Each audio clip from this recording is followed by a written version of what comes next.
Irmãos e irmãs, graça e paz. Vamos refletir o texto de Lucas, capítulo 18, versículos do 9 ao 14, que diz o seguinte: Propôs também esta parábola a alguns que confiavam em si mesmos, por se considerarem justos, e desprezavam os outros. 2 homens subiram ao templo com o propósito de orar, um fariseu e outro publicano. O fariseu, posto em pé, orava de si para si desta forma: Ó Deus, graças te dou, porque não sou como os demais homens, roubadores, injustos e adúlteros, nem ainda como este publicano. Jejuo 2 vezes por semana e dou o dízimo de tudo quanto ganho. O publicano, estando em pé, longe, não ousava nem ainda levantar os olhos ao céu. Batia no peito, dizendo: Ó Deus, sê propício a mim, pecador. Digo-vos que este desceu justificado para a sua casa, e não aquele, porque todo o que se exalta será humilhado, mas o que se humilha será exaltado. Essa parábola, irmãos e irmãs, responde a 4 questões. Primeira, como devemos entender Deus? Segundo, como devemos nos relacionar com Deus? Terceiro, como Deus responde às nossas orações? E quais são os critérios que Deus utiliza para responder algumas orações e outras não? É uma parábola que nós só encontramos no Evangelho de Lucas. Na Palestina do tempo de Jesus, os judeus devotos oravam 3 vezes por dia: 9 da manhã, ao meio-dia e às 3 da tarde. Muitos acreditavam que a oração era mais eficaz se fosse oferecida no templo. De modo que nessas horas, muitos iam ao templo orar. Jesus dirige a parábola aos fariseus, quando diz alguns que confiavam em si mesmo, por se considerarem justos e desprezavam os outros. Alguns que punham sua confiança em si mesmos e não em Deus. E a história é a seguinte: 2 homens judeus, moradores de Jerusalém, subiram ao templo para orar. E o texto diz que eles sobem porque o templo fica numa colina, no monte.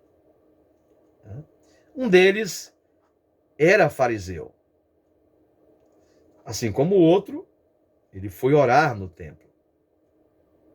Ele entra no templo, no átrio do templo, e de pé começou a orar, levantando a voz, para que todos os presentes ouvissem, para que todos escutassem. Mas Jesus diz que ele orava de si para si. Era como se ele estivesse dando um testemunho de si perante Deus. O interessante é que, em sua oração, o fariseu destaca 2 obras, as quais ele não estava obrigado a praticar. Primeiro, a lei prescrevia um jejum no ano, no dia da expiação, o dia do perdão, o Yom Kippur. Mas ele jejua 2 vezes por semana. A segunda coisa que ele destaca na oração é que ele paga o dízimo de tudo quanto ganha. E o sentido de ganha, no grego, é comprar, Ele é um negociante, e então de tudo quanto ele negocia, tudo que ele compra dos produtores, ele dá o dízimo, ele paga o dízimo. Ora, de acordo com Números 18 e Deuteronômio 14, os levitas recebiam os dízimos dos produtores. O grão, o mosto, o óleo, na fonte. Os produtores já pagavam ali no momento em que iam comercializar. Mas o fariseu diz: olha, eu pago tudo novamente. Né? A impressão que temos é que ele quer demonstrar, para quem está ouvindo, que ele faz dois grandes sacrifícios. Uma doação pessoal, ao jejuar 2 vezes por semana, e uma doação econômica, dá o dízimo novamente de tudo que compra, de tudo que negocia. O outro homem, Jesus diz que é um publicano, um coletor de impostos. Ele entra no templo, vai lá para o átrio, mas fica afastado do fariseu, longe, distante. Lucas quer dizer que existe um distanciamento físico, mas também um distanciamento social na relação entre o fariseu e o publicano. Jesus disse que ele fica olhando para o chão, né? Porque não ousa levantar os olhos aos céus, né? Onde está Deus. Né? Muito menos levantar as mãos, os braços, orar em voz alta. Não, ele está olhando para o chão. Para o chão. O que ele faz é bater no peito. Mas não é em qualquer parte do corpo, não é em qualquer peito. É onde está o coração. Ele bate. Porque o coração é a sede dos pecados. E com esse gesto, ele expressa um arrependimento profundo. O interessante é que bater no peito era um gesto tradicional de mulheres no Oriente Médio. E era usado por homens somente na mais extrema angústia. E esse publicano bate insistentemente no coração, de cabeça baixa, esquecendo-se totalmente de onde está ou quem está olhando. A dor toma conta dele. Em seu desespero, ele imagina que Deus está muito, muito longe dele. O interessante do versículo 13, o final do versículo 13, ou a oração que o publicano faz é a seguinte: ó Deus, sê propício a mim, pecador. Mas quando nós lemos o texto grego, não esqueçamos que o português é uma tradução do texto grego. O que está escrito no texto grego é o seguinte: ó Deus, sê propício a mim, o pecador. Ou seja, o publicano não se considera um pecador comum. Ele se considera o pecador por excelência. Não existe um pecador maior do que ele diante de Deus. Mas qual é a causa do publicano? Por que será que ele foi orar? E aí nós precisamos resgatar um pouco da cultura da época. Na Palestina do tempo de Jesus, os impostos sobre pessoas e territorial eram coletados por funcionários do Estado, como Mateus, né? Que era um funcionário do Estado que coletava os impostos para o Império Romano. Mas os publicanos alugavam terras do Estado, administravam e cobravam taxas da população que as ocupava.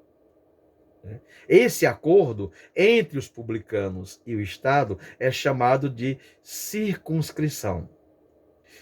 Nós temos a impressão de que esse publicano, o publicano da parábola, coletava para si próprio. Era um trabalhador autônomo. O problema é que, apesar da população pagar as tarifas estatais, os publicanos encontravam um jeito de enganar o povo e cobrar mais do que deveriam. Por isso, em julgamentos públicos, os publicanos eram tratados como ladrões. Não tinham o direito civil de honra e eram evitados por todas as pessoas de projeção na sociedade. Esse publicano foi ao templo pedir a Deus uma nova vida. Uma oportunidade para recomeçar, mas reconhece que era praticamente impossível. Por isso, a sua situação e a situação da sua família é de fato sem esperança na perspectiva dele. Por quê? Porque para alcançar a graça de Deus, ele precisava não só largar a vida pecaminosa, né, no caso da sua profissão, mas também ressarcir os danos causados a todos aqueles a quem ele prejudicou. O que poderia ser de até um quíntuplo de acréscimo. E ele não tinha como saber quem eram as pessoas, todos aqueles a quem ele enganou. Ele está desesperado porque não só sua situação, mas também o seu pedido é sem esperança. Olhando para os ouvintes, Jesus afirma que o publicano, no versículo 14, desceu do templo justificado, recebeu a graça de Deus e o perdão de Deus. O publicano foi justificado no tribunal de Deus, porque reconheceu sua necessidade da misericórdia de Deus. Demonstrou tristeza pelos seus pecados. O fariseu, ao contrário, voltou para sua casa como havia entrado no templo, pois acreditava que não precisava da justificação divina e justificou-se a si mesmo. Jesus então diz que aqueles que se humilhar serão exaltados, mas os soberbos serão humilhados. Ora, irmãos e irmãs, para os primeiros ouvintes, esta parábola deve ter sido surpreendente e impensável. A conclusão de que o publicano foi justificado e o fariseu não, deve ter pego todos de surpresa. Nenhum dos ouvintes teria imaginado esse final. Que injustiça o fariseu cometeu contra Deus? O que fizera o publicano para satisfazer a sua culpa? Jesus não entra nessa questão. Ele simplesmente diz, para todos, Deus é assim. Agora, quando nós nos detemos na oração do publicano, descobrimos quais foram os critérios que Deus utilizou para ouvir a ele e não ouvir ao fariseu. Lemos no Salmo 51, compadece-te de mim, ó Deus, segundo a tua benignidade e segundo a multidão das tuas misericórdias. Apaga as minhas transgressões. Lava-me completamente da minha iniquidade e purifica-me do meu pecado. Pois eu conheço as minhas transgressões e o meu pecado está sempre diante de mim. Sacrifícios agradáveis a Deus são o espírito quebrantado, o coração compungido e contrito. Não o desprezarás, ó Deus. Salmo 51. Esta foi a oração do publicano, irmãos e irmãs, diante de Deus. Ele se apresentou a Deus como um pecador quebrantado. Esse pecador do Salmo 51, que reconhece o seu pecado e roga pela misericórdia de Deus. O fariseu confiou em si mesmo e nos seus atos. E em nenhum momento ele se colocou diante de Deus como um pecador desejoso do seu perdão. E o seu desprezo pelo publicano demonstra falta de amor para com o outro, o sofredor. Talvez você se sinta como o fariseu, meu irmão ou minha irmã. Você faz tudo conforme os dogmas da sua denominação. Cultos, participa, dá o dízimo, né? E por isso muitas vezes se sente injustiçado ao não ter sua oração atendida por Deus. Talvez seja porque em suas orações, assim como o fariseu, você pensa mais em si do que no próximo. E nesta parábola, Deus convida você a esquecer de si mesmo e fazer do Salmo 51 a sua oração diária. Amém.